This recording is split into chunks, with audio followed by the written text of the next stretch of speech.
Bismillahirrahmanirrahim. Assalamualaikum warahmatullahi wabarakatuh. Alhamdulillah, salatu wassalamu ala rasulillah wa alihi wa sahbihi wa man wala wa la hawla wa la quwata illa billah wa ba'd. Sahabat Islam dimanapun Anda berada, Alhamdulillah sebentar lagi kita akan menjumpai Ramadan, dan semoga Allah Subhanahu wa taala mempertemukan kita semua di bulan yang penuh berkah ini, yaitu bulan Ramadan di tahun 2023. Dan seperti biasanya, seperti pada umumnya, kaum muslimin di setiap ibadah itu memiliki musim-musim, dan ketika hendak seorang muslim itu mendekati musim ibadah yang akan dilakukannya, maka hendaknya dia memurojaah ilmu-ilmu yang berkaitan tentang musim ibadah tersebut. Seperti musim haji, maka hendaknya seseorang yang ingin melaksanakan haji di tahun itu, maka hendaknya dia memurojaah hukum-hukum yang berkaitan haji. Dan ketika hendak menemui hukum musim puasa, maka hendaknya bagi seorang muslim hendaknya kembali mempelajari hal-hal yang berkaitan tentang hukum-hukum mengenai puasa. Dan insya Allah pada kesempatan kali ini kita akan membacakan Fathul Qorib Al-Mujib fi Syarhil Al-Fadhil Taqrib, yaitu syarah dari matan Abi Suja. Kitab ini sangat familiar, teman-teman bisa belajar bersama, kita bisa mengkaji bersama faedah-faedah dari kitab ini, di mana kitab ini adalah kitab yang mudah dipahami di kalangan santri, di kalangan pemula. Kitab ini adalah salah satu kitab yang wajib untuk memahami fikih Syafi'i. Tapi kita langsung saja pada pembahasan puasa.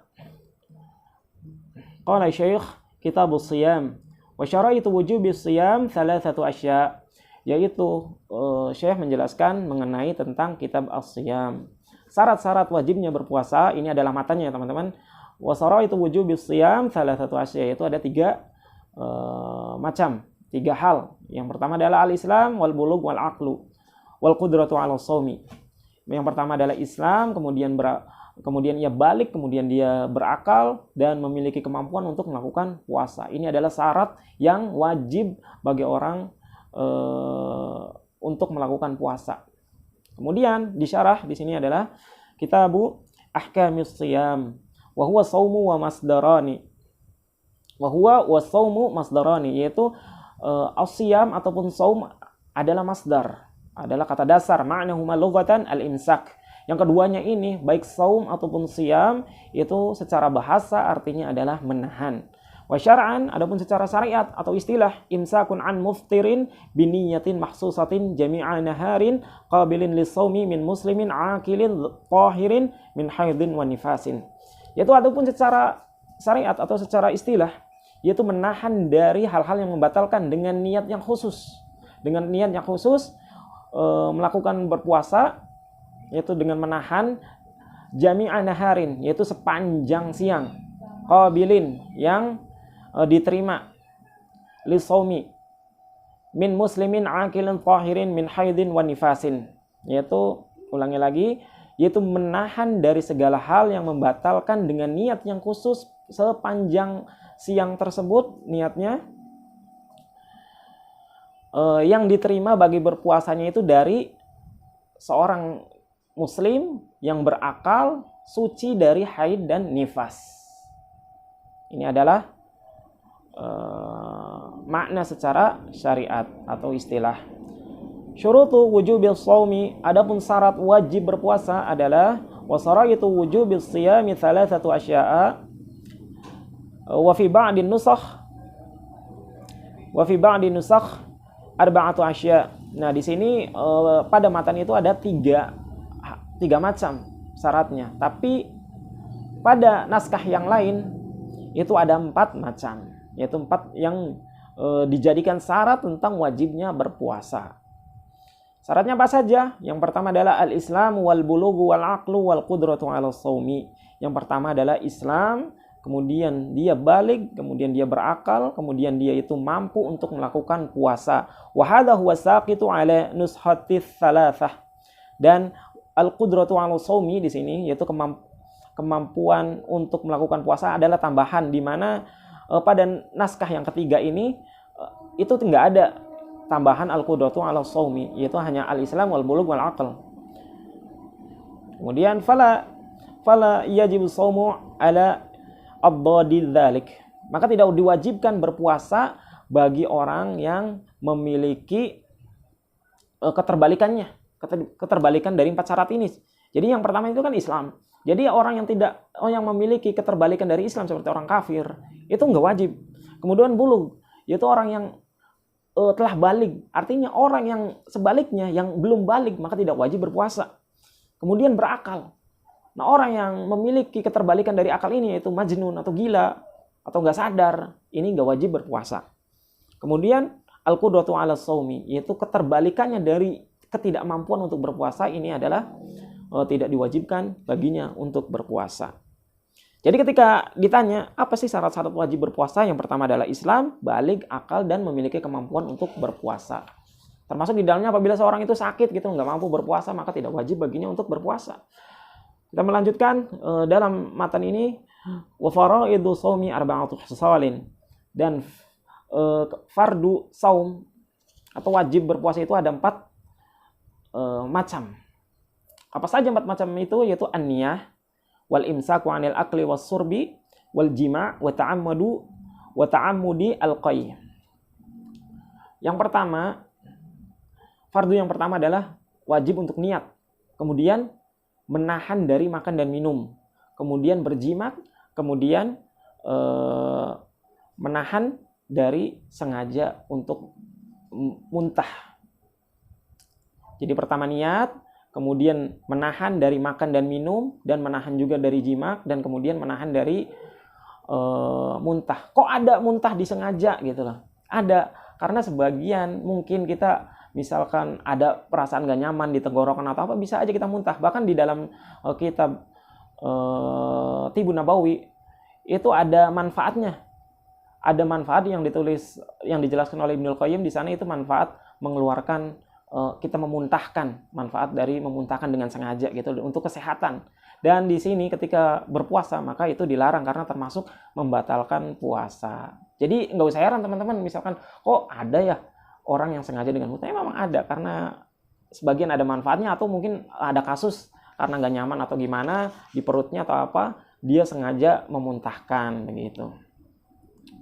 Kemudian dijelaskan pada syarahnya, yaitu faraidu shaumi wa faraidu shaumi arba'u khisalin, yaitu fardu shaum, yaitu kewajiban saat berpuasa itu ada 4 jenis. Ahaduha, yang pertama adalah an-niyah, yaitu an-niyah bil qalbi, yaitu niat di dalam hati. Fa in kana shaumu fardhan ka ramadhana, meskipun yaitu niat di dalam hati bila puasanya itu adalah wajib, seperti puasa Ramadan atau nadron, atau puasa nazar gitu loh. Dia punya nazar untuk berpuasa, maka dia wajib untuk niat. Fala budda min iqa'in niyati lailan, maka harus bagi puasa-puasa ini yang telah disebutkan seperti puasa Ramadan, maka harus dilakukan pada malam hari niatnya gitu. Jadi niatnya itu di malam hari. Fayajibu ta'yinu fi shaumil fardhi ka ramadhana, maka wajib menta'yin, yaitu menentukan puasa fardunya, yaitu seperti puasa Ramadan, maka ditentukan kalau besok mau berpuasa kita harus niat pada malam hari. Wa akmalu niyati saumihi, adapun niat yang paling sempurna puasanya adalah an yaqula syakhsu, yaitu seseorang berkata atau mengatakan nawaitu shauma ghadin an ada'i fardhi ramadhana hadhihi sanata lillahi ta'ala. Itu kita sudah hafal semua ya. Biasanya niat ini dibacakan di malam hari ketika melakukan sholat tarawih. Biasanya setelah sholat tarawih imam itu memimpin membacakan nawaitu shauma ghadin an ada'i fardhi ramadhana hadhihi sanata lillahi ta'ala. Saya niat berpuasa pada besok hari untuk melakukan kewajiban Ramadan, yaitu kefarduan Ramadan pada tahun ini karena Allah Subhanahu wa taala. Ini adalah niat yang diucapkan di malam hari. Tentunya di dalam hati juga nggak masalah. Kemudian wathani, yang kedua, yang pertama ingat ya, yang pertama adalah niat, kemudian yang kedua adalah al-imsaku 'anil akli wasurbi, yaitu menahan dari makan dan minum. Ini yang keduanya. Wa in qalla al-ma'kulu wal mashrubu 'inda ta'ammudi, meskipun yang dimakannya itu sedikit entah itu makan ataupun minumnya sedikit, itu tetap ya teman-teman, itu nggak boleh, dan itu termasuk dari kewajiban harus menahan. Fa in akala nasiyan au jahilan lam yuftir in kana qariba ahdin bil Islam. Nah, ini ada kasus nih. Namun apabila seseorang itu makan ataupun minum, dia itu lupa atau nggak tahu, maka puasanya itu tidak batal. Jika yang melakukannya ini adalah, meskipun yang melakukan ini baru masuk Islam gitu.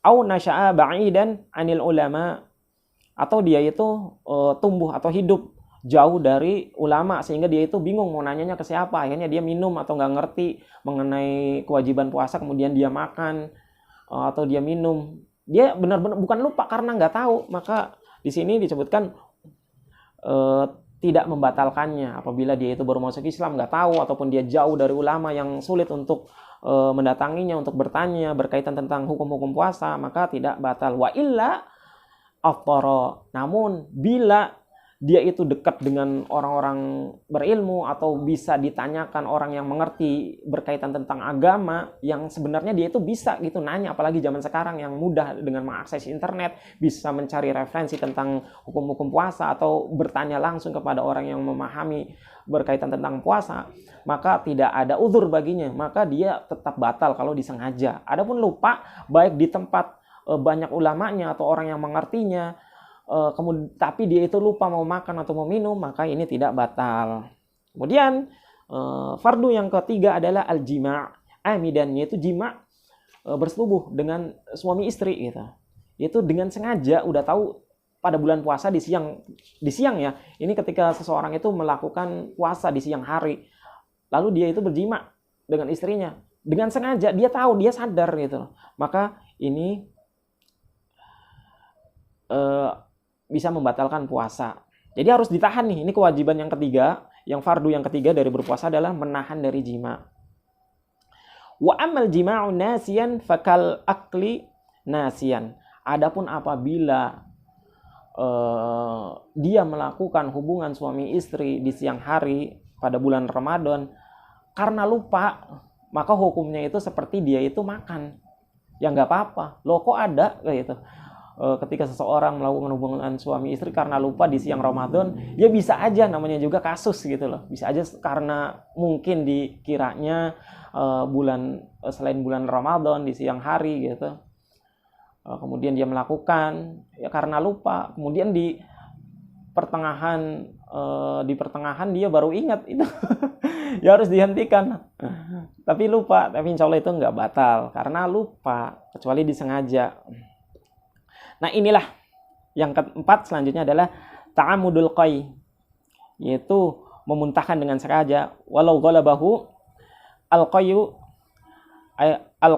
lam yabtul shaumuhu. Sekiranya kalau misalkan nggak kuat banget nih, jadi yang keempat itu harus menahan diri dari sengaja untuk muntah. Tapi, ini ada kasus ketika muntahnya itu nggak bisa tertahan, memang orang memiliki gangguan mah atau apa, misalkan tiba-tiba mual gitu, terus kemudian muntah, ini kan nggak sengaja gitu loh. Maka ini tidak membatalkan puasa. Inilah diantara faraidus shaumi, yaitu kefarduan tentang puasa atau kewajiban ketika berpuasa yang harus ditahan tentunya ya teman-teman. Nah, selanjutnya kita akan memasuki bab mubtilatus shaumi, yaitu walladzi yuftiru bihi as-shaimu asaratu asya'a, yaitu hal-hal yang dapat seseorang yang berpuasa itu batal, yaitu terdapat 10 macam. Jadi yang dapat membatalkan seseorang berpuasa itu ada 10 macam. Apa saja? Yang perlu kita ketahui adalah ahaduha wa thaniha. Yang pertama dan yang kedua adalah ma wasala amdan ilal jaufi.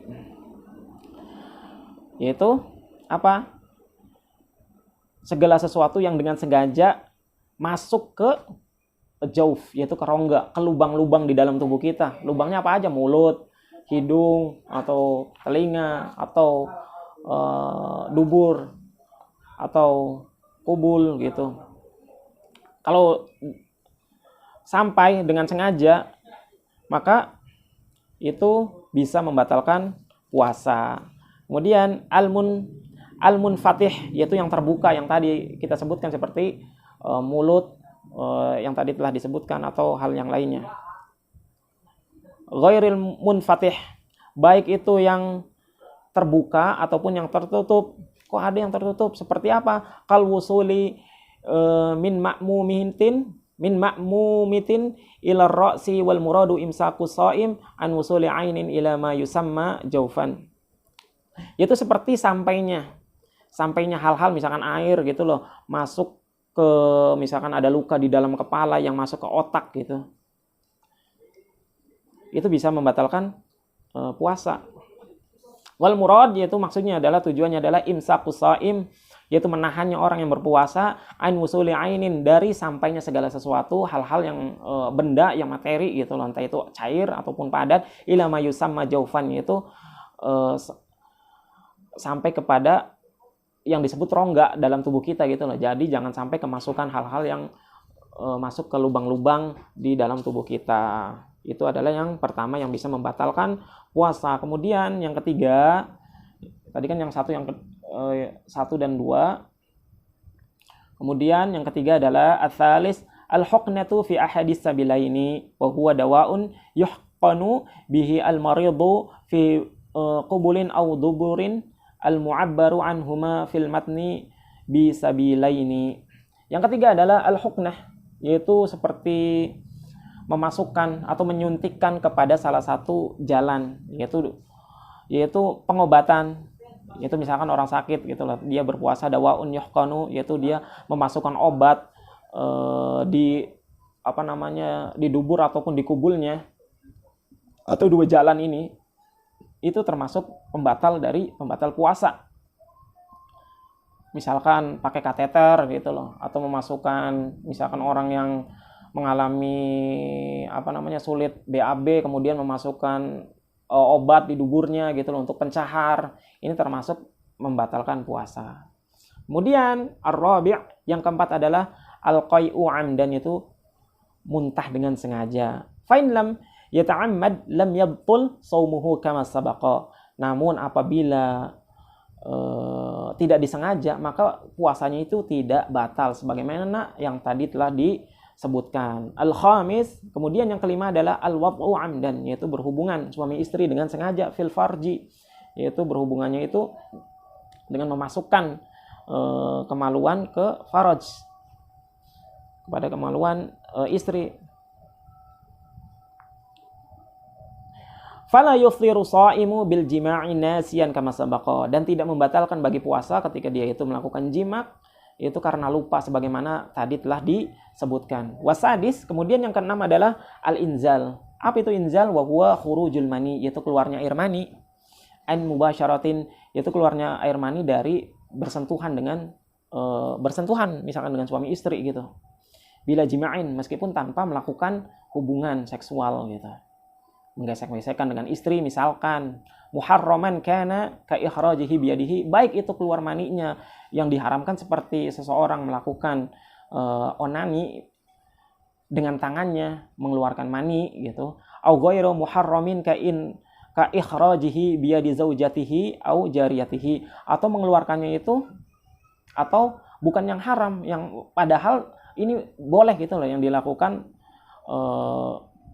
mengeluarkan maninya itu dilakukan oleh tangannya istri atau tangan budak perempuannya, maka ini pun termasuk membatalkan puasa.